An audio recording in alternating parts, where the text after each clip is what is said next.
നമസ്കാരം. എല്ലാ NTV പ്രേക്ഷകർക്കും നിങ്ങളുടെ ഇന്ന് എന്ന പ്രോഗ്രാമിലേക്ക് സുസ്വാഗതം. ഇന്ന് 2025 സെപ്റ്റംബർ മാസം 20-ാം തീയതി 1201 ആണ്ട് കന്നിമാസം 4-ാം തീയതി ശനിയാഴ്ച. ഇന്ന് സൂര്യ ഉദിച്ച സമയത്ത് മകമാണെങ്കിൽ പോലും വളരെ കുറച്ച് സമയം മകമുള്ളൂ. അത് കഴിഞ്ഞ് പൂര നക്ഷത്രം. ഇന്നത്തെ ബർത്ത്ഡേ എടുക്കുമ്പോൾ പൂര നക്ഷത്രമാണ് എടുക്കേണ്ടത്.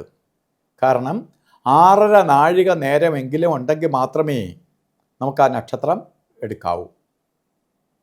ഇന്ന് 6.5 നാഴികയൊന്നുമില്ല മകത്തിന്, കുറച്ച് മാത്രമേ ഉള്ളൂ. അപ്പോൾ പൂര നക്ഷത്രമാണ് ഇന്നത്തെ ബർത്ത്ഡേ ആയിട്ട് നമുക്ക് എടുക്കേണ്ടത്.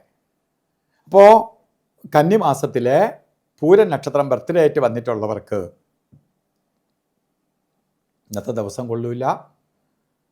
എല്ലാം മന്ദൻ്റെ ദിവസമാണ്, കാര്യങ്ങളെല്ലാം മന്ദീഭവിച്ച് പോവും. അപ്പോൾ ബർത്ത്ഡേ ആയിട്ട് വന്നിട്ടുള്ളവർക്ക് കൂടുതൽ ശ്രദ്ധിക്കണം. കാരണം നിങ്ങൾക്ക് മറ്റുള്ളവർക്ക് ഒരു ദിവസത്തെ കാര്യം നോക്കിയാൽ മതി. അത് ശനി നിങ്ങൾക്ക് പവർഫുൾ ആണെങ്കിൽ നിങ്ങളെ ശനി ഒന്നും ചെയ്യത്തുമില്ല. ശനി ഉച്ചത്തിലോ സ്വക്ഷേത്രങ്ങളിലോ അല്ലെങ്കിൽ ശശമഹായോഗത്തോടു കൂടിയോ ഒക്കെ നിൽക്കുന്നവർക്ക് ശനി ഒന്നും ചെയ്യില്ല.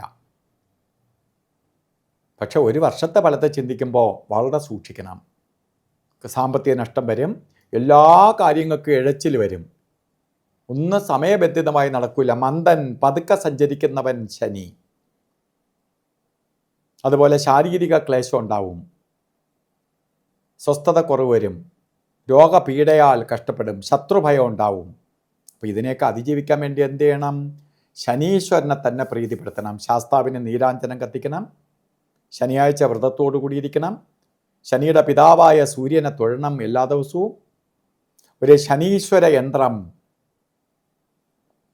അസുഖമോ മറ്റ് പ്രശ്നങ്ങളോ വരാതിരിക്കാൻ വേണ്ടി ധന്വന്തരി യന്ത്രവുമായി ചേർത്ത് ത്യാഗരക്ഷ ധരിക്കണം.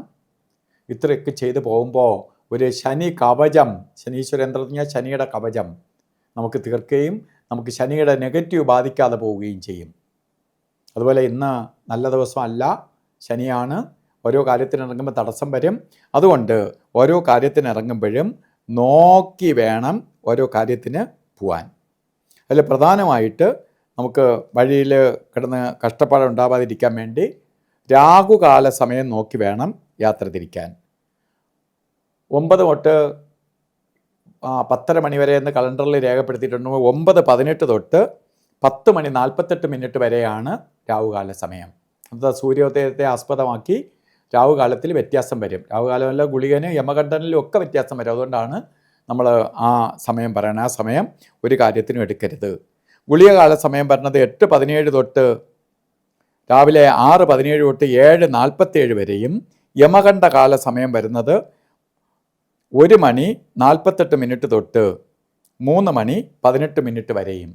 ഈ സമയം ഒരു ശുഭകാര്യത്തിനും എടുക്കരുത്. അതുപോലെ ഇന്നും നമുക്ക് ചില കാര്യങ്ങൾ ചെയ്തേ തീരുള്ളൂ എന്ന അവസ്ഥ വന്നാൽ അഭിജിത്ത് മുഹൂർത്തത്തെ ആശ്രയിക്കുക. പ്രപഞ്ചത്തിൽ തന്നെ കുറച്ച് പോസിറ്റീവ് കവചം നിൽക്കുന്ന സമയമാണ് അഭിജിത്തിൻ്റെ സമയം. ഏകദേശം 48 മിനിറ്റിൽ 44 മിനിറ്റോളം ഉണ്ട്. സൂര്യ ഉദയം തൊട്ട് 14 നാഴിക തൊട്ട് 16 നാഴിക വരെ. ഈ സമയത്ത് അതായത് 11:54 തൊട്ട് 12:42 വരെ പറഞ്ഞ സമയമാണ്. ഇതിലാണ് ഇടയ്ക്കൊരു 4 മിനിറ്റ് കൊള്ളില്ല, 44 മിനിറ്റ് നമുക്കെടുക്കാം.